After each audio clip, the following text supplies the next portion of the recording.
Hello, I'm Zach, and today we're going to talk about setting good goals for your freelance development business and reaching them. So we're going to start with the fundamental big picture types of goals, and then we're going to zoom in into how you can basically distill a large goal into action steps and reach it. So let's jump right in. Below this YouTube video in the description, you can find a link to a worksheet, which is going to allow you to fill out these goals. So I'd encourage you to download the worksheet, follow along with me. So let's talk about the fundamentals and big picture goals first. And again, these will make a lot more sense if you're doing it in the worksheet, but if not, take some time to pause and think about them as we go. First question I have, what is most important to you in your life?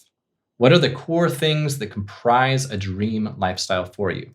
Take some time to think about it.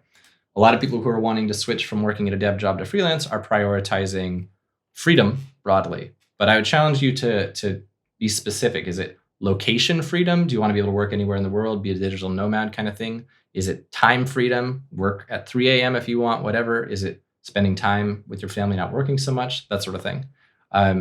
So think about those priorities and also think about why each is important. If you want to buy Ferraris and live in a dope house, why is that important to you? If you want to make an impact on the world, if you want to make art, why are these things important to you? Next question, what sorts of activities would you be doing in your dream business workday? Even if these activities don't necessarily right now seem relevant to a freelance business. So let's say you're like a freelance WordPress dev type of person like me, but you'd like to be creating videos or doing music production or doing art.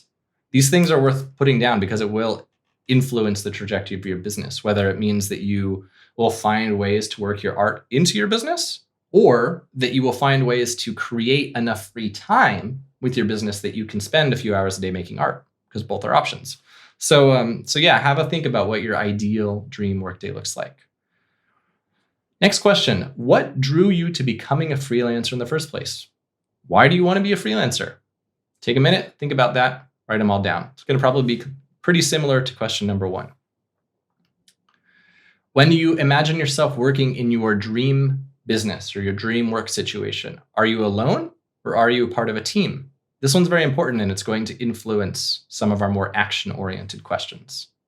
Another big foundational one is, would you rather do one job, like just being a developer, or would you rather learn a lot of skills, some of which might not come naturally to you, such as design, marketing, management, etc.?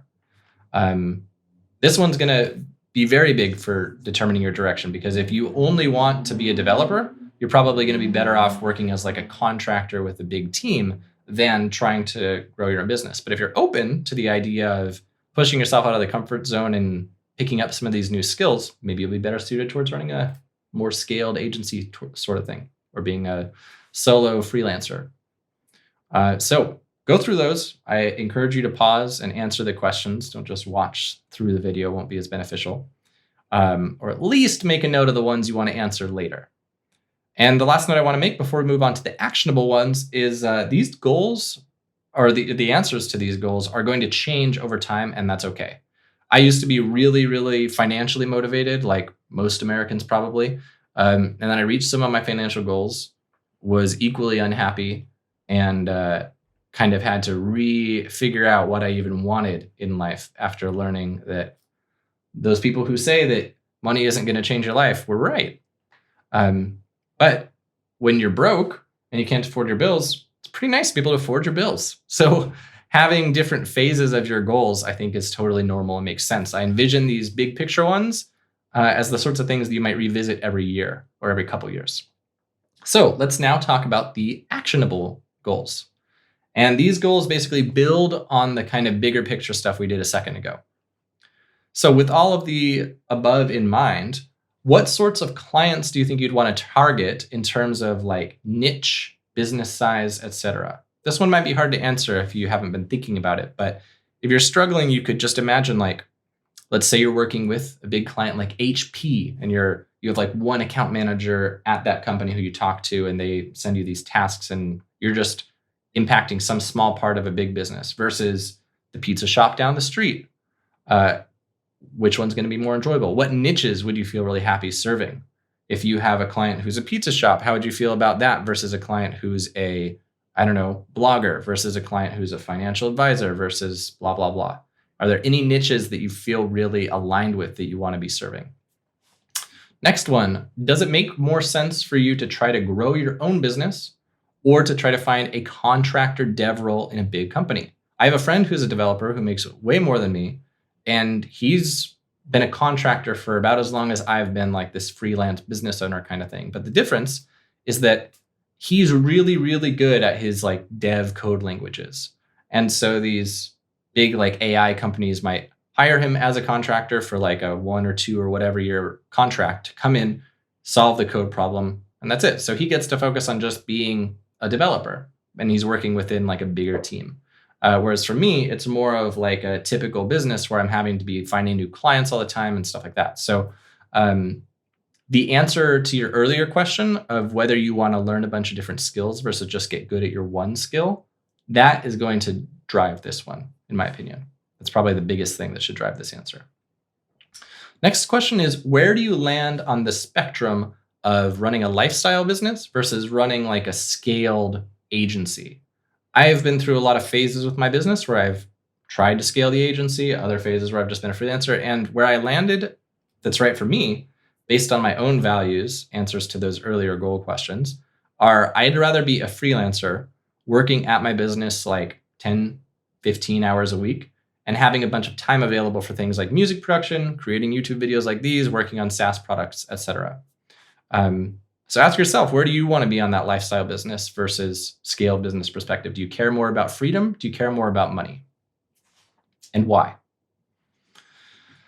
And then next up is paint the picture of your dream business with specifics. How many clients are you working with at once? Where are you in the world? Where are you in like your office kind of thing? Are you working at a cafe? Are you working at home? Are you working in an office building? And who are you with? Are you alone? Are you working with staff? Are you working around your 3-year-old or your kitten or whatever? Ask yourself that.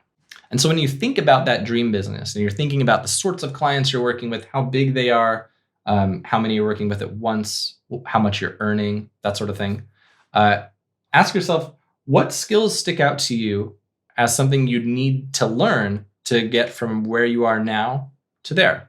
So let's say you imagine yourself running a big agency with an office and like 50 people, but you've never managed a team. You have no experience getting clients. You're just a developer.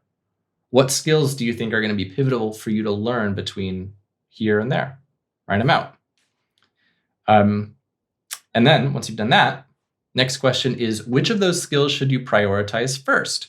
So if you are wanting the kind of business model that I have, where you are like a highly skilled freelancer who's not working with that many clients, but the clients you are working with are paying you very well, you have to ask yourself, why would they pay you well? What are the things you need to learn to be paid well? And then what are the things you need to figure out to get those clients? Do you have to figure out marketing? Do you have to figure out retention? Do you have to figure out funnels? Do you have to figure out content leadership or thought leadership rather? That sort of thing. Like, what skills are going to go into it? And then of those skills, which ones should you prioritize first? Or which one should you prioritize first? The way I recommend picking this first one to prioritize is it ideally should build on whatever you're doing right now. So in another video, I think it was another video, I talked about how I think it's really advantageous to zoom in on a really small and conquerable, masterable skill set, get really good at it, and then add a new skill to that. So let's say right now you are an HTML and CSS front-end developer, and that's all you do. As you're looking at all these other skills that you need to build to get on your way to this bigger business, which of those skills is going to add kind of like a natural stepping stone for you that'll bring more value to your current HTML and CSS clients? Or let's say that right now you're just a WordPress assembler where you can like configure an existing theme for a client site, but you're not really a developer yet. What skill on this pathway is going to benefit you the most next? Is it like marketing skill, design skill, more development skill? What makes sense for your pathway? And once you've decided on that, all of these remaining goals are going to kind of distill that one further. So it's really important to get that one decided. What are some goals that you could set for this month that would have you on a path to mastering this first skill? So let's say you decided that as a WordPress assembler type of person, it'd be really advantageous for you to get better at design. What would some goals be? Would it be that you take a course on design, that you spend some time practicing, you look on Pinterest and get better at curating designs you like? What are some good big month goals that we can distill further? Next question is, what kinds of projects can you take on right now with your current skills that would allow you to start building this first priority skill? So we'll take the design one again. If you're a WordPress developer and you want to get better at design, you could take on more front-end projects because design is so centric to front-end projects. And you could really prioritize upping your design skills for each of these front-end projects. And I love learning through projects that I do for clients because they're the ultimate practice opportunity and you get paid to practice. And the next question is, what daily habits can you install that will have you moving towards this like first priority skill? I'm a big proponent of habits. I believe that all the cool big things that anyone's ever done are just a result of the small things that they do probably every day. And so in the thread of this, what is something small that you can build in every day or every couple days or just as some sort of routine that lives on your calendar to move yourself towards this? Is it that every Thursday at 6 p.m. after you put your child to sleep? Do people put their kids to sleep at 6? I don't know. But every Thursday at 6 p.m., you are going to be in your office spending an hour on this. Or is it that at the beginning of the day, before you go to work, you're going to spend 15 minutes going through a course? What's some habit that you can install ideally daily that'll have you moving towards this skill? And once you master this skill, you can use that same habit space for your next one. And lastly, what goals could you set for this week to move you towards that monthly goal? And that's it. That's the whole worksheet. If you haven't downloaded it yet, the link is below the YouTube video. And this is also a part of my transitioning from a dev job to freelance course. So if you're not in the free course, go to quityourdevjob.com, join, totally free, lots of really good resources and other training in there. And yeah, let me know what you think. Did you like this? Which one resonated the most with you? Is there anything I'm missing? Let me know in the comments. Thanks for being here, and I will see you in the next one.